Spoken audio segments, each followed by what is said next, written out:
JLG Industries presents the familiarization video for the 1850 SJ. When properly completed, general training is the first step toward qualifying an operator to operate any like type of MUP equipment. In addition, an operator must also be familiarized with the controls and safety devices of the model-specific equipment they will be operating. By viewing this video, you are accepting responsibility for the safe and proper operation of your machine and for complying with all applicable laws and regulations covering its proper use. When authorized by the user, self-familiarization can be achieved if authorized by a properly trained operator reading, understanding, and following the manufacturer's operator's manual. You must not operate any machine until you have read and understood the operation and safety manual and any other required manuals, have completed training under the supervision of an experienced and qualified operator, and have familiarized on the specific machine you will be using. Prior to user's authorization of an operator to use a specific model of MUP, the user shall ensure the operator is familiarized on the following and as specified by the manufacturer.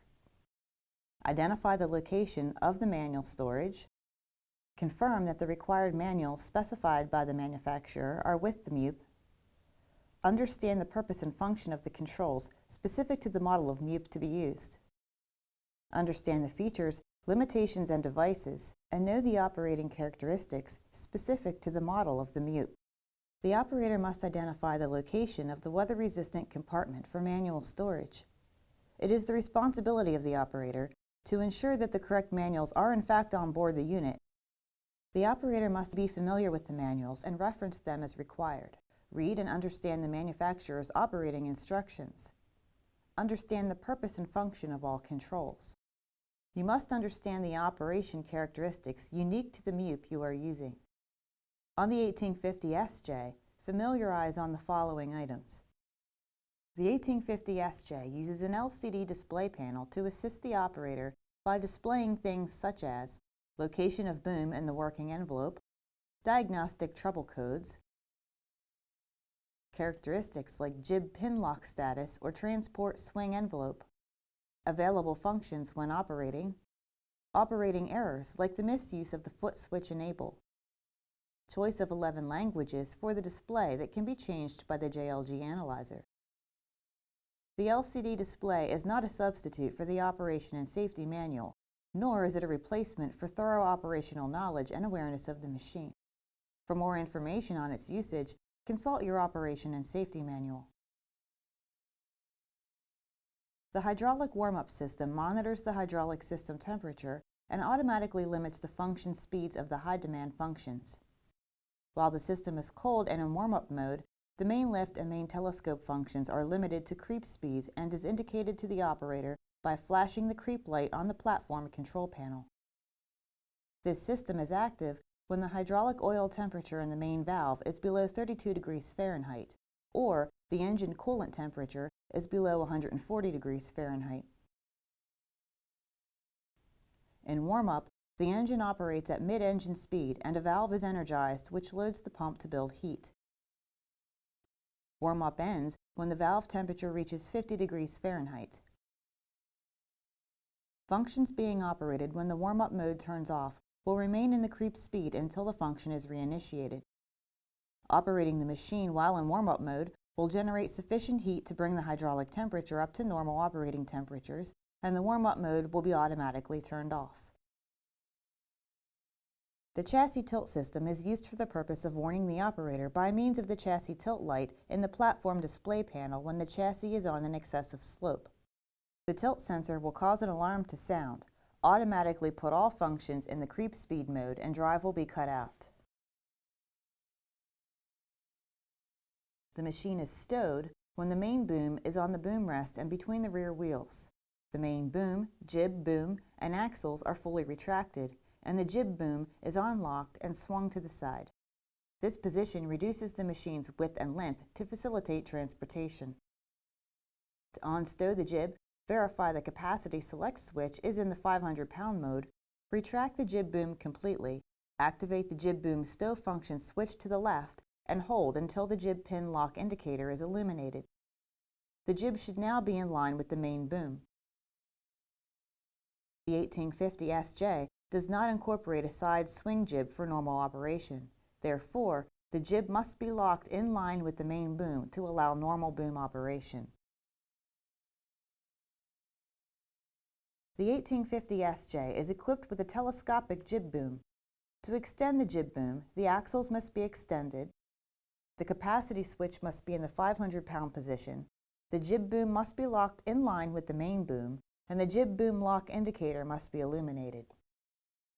The main boom swing function is limited with the axles retracted. The unit will not swing further than plus or minus 35 degrees from the center of the rear axle with the axles retracted.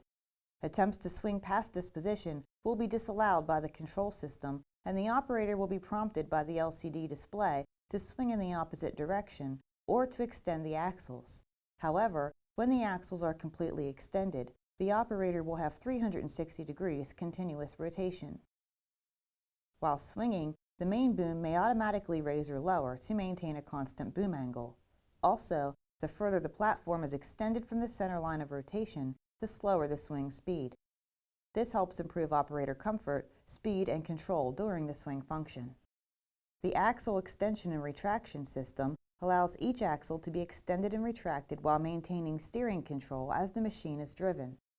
To extend the axles, engage and hold the axle extend retract switch to the extend position and activate the drive controller to the intended direction of travel. The axle set indicator will be off when the axles are not fully extended. It will flash while the axles are being extended or retracted and will remain on when the axles are fully extended. As part of the daily pre-start inspection, you must perform the boom control system daily functional check. First, place the machine on a firm level surface with no load in the platform and axles extended fully. From the ground control station, fully retract and lift the main boom off of the boom rest to the horizontal position. Completely retract the jib boom, then lift the jib boom to the horizontal position and level the platform. Extend the main boom until it stops. Underneath boom section number 2 are colored stripes.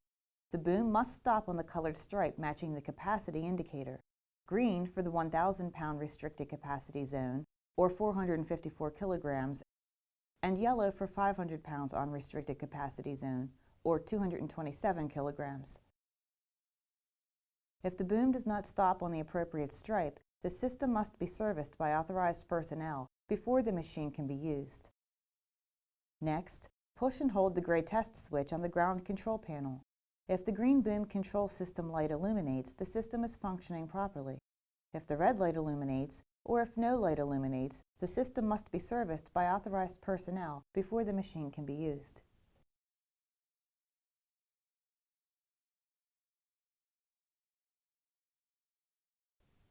The dual capacity system is a multiple envelope control system as opposed to an indication system. This means the system automatically changes the working envelope to match the capacity selected, displays the mode on the platform and ground display panels, and controls the position of the boom within the allowable envelope.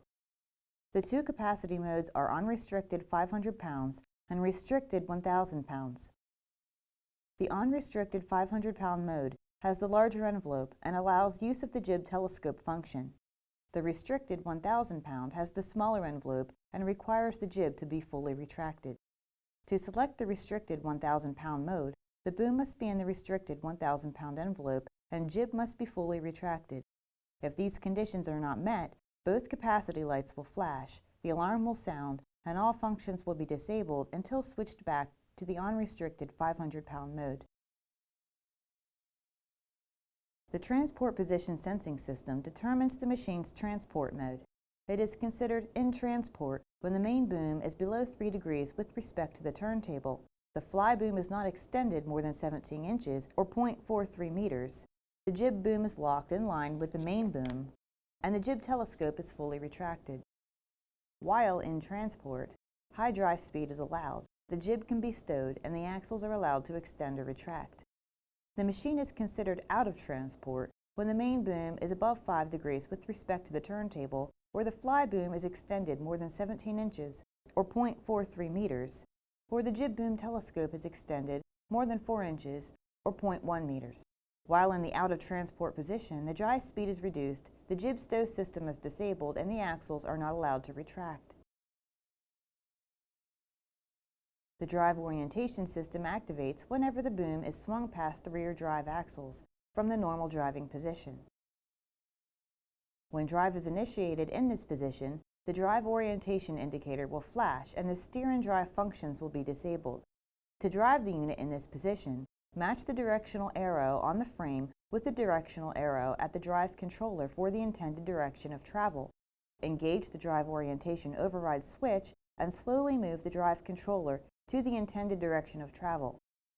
While the machine is actively driving and the boom is commanded to swing past the rear wheels, the system is ignored until the drive steer function is released. The drive orientation override switch has a 3-second enable timer. If the timer expires, the override switch must be re-engaged to enable the drive and steer functions. The steering control system automatically has 3 steering modes that can be selected on the platform control panel. They are crab, coordinated, and conventional 2-wheel.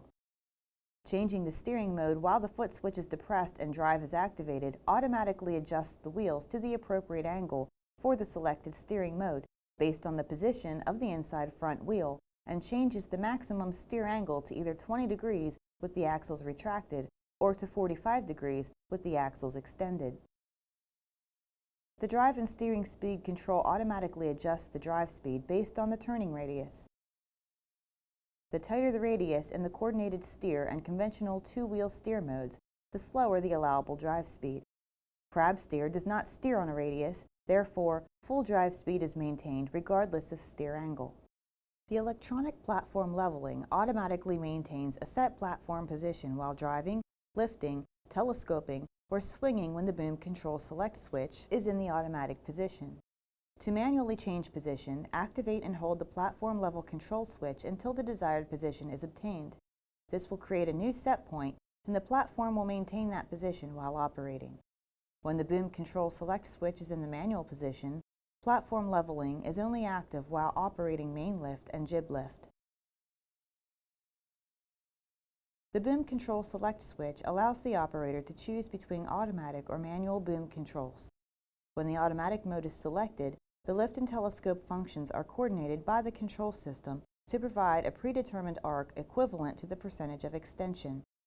While operating the lift up function and the main boom is extended, the boom will automatically telescope out. When operating the lift down function, the boom will automatically telescope in. The electronic platform leveling feature is active during lift, swing, and drive movements. When the manual mode is selected, the lift and telescope functions are independent functions controlled separately by the operator, allowing full control of all boom functions for more precise platform positioning. When the envelope limits are reached, the platform alarm will sound and the red boom control system light will illuminate. If this occurs, operate a different function or select the automatic position. While in manual mode, the electronic platform leveling feature is only active during the lift function. Swing functions may be disabled at envelope edges based on the side-to-side tilt readings of the machine. When operating the machine from ground controls, the boom controls will always be in the automatic mode. The envelope tracking system maintains stability of the machine along the edge of the backward stability range only. To maintain unrestricted operation of the boom while tracking the backward edge of the working envelope, the lift down function is automatically introduced while telescoping in. This only occurs in the automatic mode when telescoping in along the backward edge and is not used elsewhere within the working envelope or when telescoping out. The slowdown system is activated when the boom approaches the edges of the working envelope.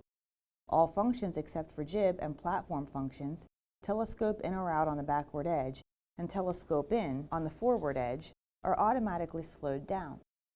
The slowdown starts within 4 feet or 1.2 meters of all edges and is at the fully reduced speeds 2 feet or 0.6 meters from all edges. The control system indicates to the operator of the slowdown by flashing the creep indicator light on the platform display panel. The boom control system is the means of controlling the working envelope to maintain machine stability. There are 2 systems that control this, the envelope control system and the moment control system. The envelope control system is the primary means of controlling machine stability by restricting the working envelope of the boom. The system continuously monitors the angle and length of the main boom to keep the unit within the permitted working envelope. Violations of the main boom position to allowable envelope positions will result in reduced function speeds, BCS warning light illumination, and restriction of functions. The platform alarm will sound, and the BCS light will flash with attempts to operate restricted functions. The moment control system is the secondary means of controlling the stability of the machine by measuring the forces applied to the lift cylinder pin and comparing them to predetermined parameters. As the boom moves, the forces on the pin change. When these forces approach predetermined parameters in the forward or backward stability region, the system will restrict the appropriate functions.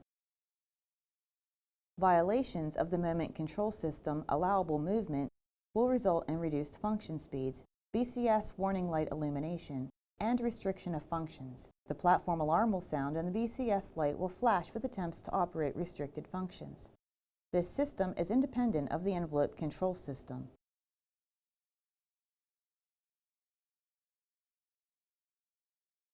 The auxiliary power system is a secondary means of moving the boom in the event of engine power loss. All functions except drive and steer are operational. When lifting down, the fly boom will automatically retract until the transport position is reached. Before transporting, return the machine to the stowed position. Completely retract and lower the main boom. Retract and lower the jib boom. Swing the boom to its normal position centered between the rear wheels and retract the axles. To stow the jib, position the capacity switch to the 500-pound mode and verify that the jib boom is below horizontal. Next, activate the jib stow function switch on the platform control box. This movement will take approximately 5 seconds to allow for the jib lock pin to retract. When the jib is in the nearly stowed position, the jib boom telescope function is enabled to facilitate transportation. Axle extension and electronic platform leveling are disabled. Once the jib is completely stowed, rotate the platform to the right and place the turntable lock pin in the locked position. Identify the safety devices specific to the 1850. This includes the location of the lanyard anchorage points and tilt alarms. Understand the safety rules established by the user and local regulations at the workplace. You may use the Access Ready mobile app to retain documentation that your familiarization on the 1850 SJ has been completed. If you require further clarification on operating your machine, contact JLG Product Safety and Reliability at 877-554-7233 or 717-485-6591 if outside of the United States, or by email at productsafety@jlg.com.